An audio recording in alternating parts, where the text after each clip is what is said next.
حضرت عمر بن عبدالعزیز جو کہ اموی خاندان کے چشم و چراغ تھے، لیکن ان کا مزاج سب سے ہٹ کے تھا، انوکھا اور نرالا تھا۔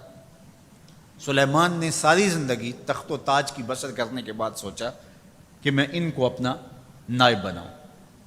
تو خیر، جب ان کا انتقال ہوا تو لوگ دمشق کی جامع مسجد میں جمع ہوئے اور وصیت نامہ پڑھا گیا۔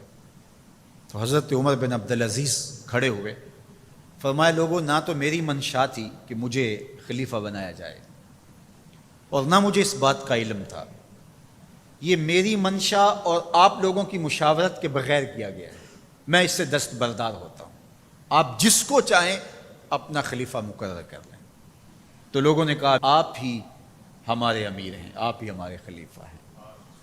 تو آپ نے فرمایا کہ جب تک اللہ کی اطاعت کرتا رہوں تب تک تمہارا خلیفہ رہوں گا۔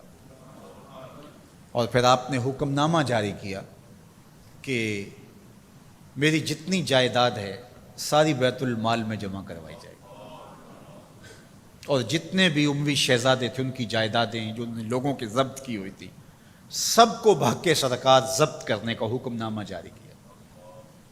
مسجد سے باہر نکلے تو آپ کے لیے شاہی سواری لائے گی، فرمایا میرا خچر کافی ہے میرے لیے۔ گھر پہنچے تو اپنی بیوی فاطمہ بنت عبد الملک سے کہا، جو بادشاہ کی بیٹی ہے، بادشاہ کی پوتی ہے اور 4 بادشاہوں کی بہن ہے، ناز و نعم میں پلی ہوئی ہے، کہا کہ میرے ساتھ تم رہنا چاہو تو تمہیں اپنے سارے زیورات، زر و جواہر، سارا مال بیت المال میں جمع کروانا ہوگا اور فقیرانہ زندگی بسر کرنا ہوگی۔ اب اس پاک باز خاتون نے کہا کہ میں اس کے لیے تیار ہوں، میں فقیری کی زندگی کو ترجیح دیتی ہوں۔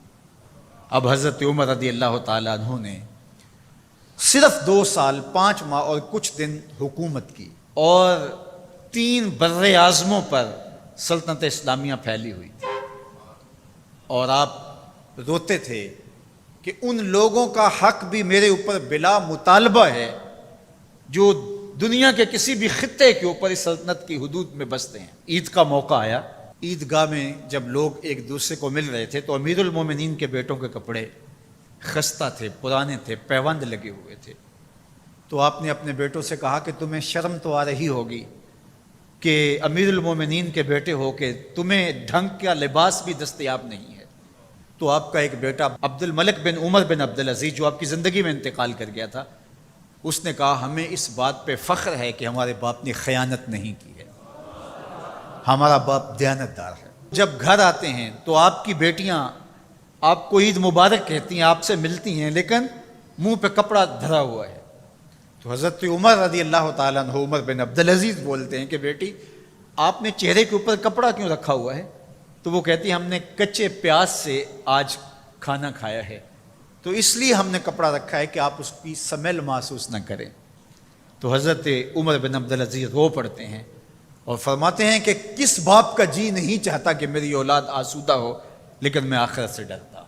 حضرت عمر بن عبدالعزیز رضی اللہ تعالیٰ عنہ کے 2 سال 5 ماہ اور چند دنوں کے اندر ایسا عدل پھیلتا ہے کہ لوگ کہتے ہیں ہمیں لگتا تھا آسمان اور زمین کے درمیان ترازو گاڑ دیا گیا ہے، ہر شے پوری تولی جا رہی ہے، اور اتنی خوشحالی آتی ہے، اتنی خوشحالی آتی ہے، لوگ زکوٰۃ کے پیسے لے کے نکلتے ہیں، کوئی زکوٰۃ لینے والا نہیں ملتا۔ ایک علاقے کے لوگ حضرت عمر بن عبدالعزیز کو خط لکھتے ہیں کہ حضرت زکوٰۃ کا کیا کریں؟ فرمایا غریبوں کو دیں۔ کہا کوئی غریب رہا ہی نہیں؟ تو کہا کہ اچھا آپ اس طرح کریں کہ جن کی شادیاں نہیں ہوئیں ان کا مہر ادا کر کے شادیاں کروا دیں۔ تو وہ جواب میں لکھتا ہے یہ بھی ہو چکا۔ تو کہا لوگوں کو قرضہ دے دیں۔ کہا کسی کو قرضے کی ضرورت ہی نہیں ہے۔ تو پھر فرماتے ہیں اچھا غیر مسلموں کو قرضہ دیں تاکہ وہ کھیتی باڑی کر کے زراعت کے کام کو بڑھائیں۔ یہ عمر بن عبدالعزیز کا دور ہے۔ عدل پھیلا، نور پھیلا، روشنی پھیلی۔